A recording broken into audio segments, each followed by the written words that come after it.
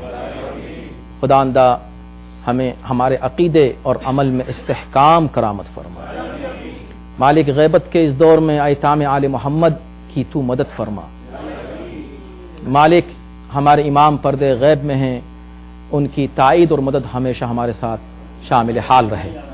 خداوندہ ان کے ظہور میں تعجیل فرما، ان کے آن و انصار میں داخل و شامل فرما۔ یہاں مومنین کی جو بھی پریشانیاں ہیں، بیماریاں ہیں، ان کو دور فرما۔ ہمیں ہر اعتبار سے دنیا اور آخرت میں محبان و شیعیان و پیروان اہل بیت میں شمار فرما۔ ربنا تقبل منا انک انت السمیع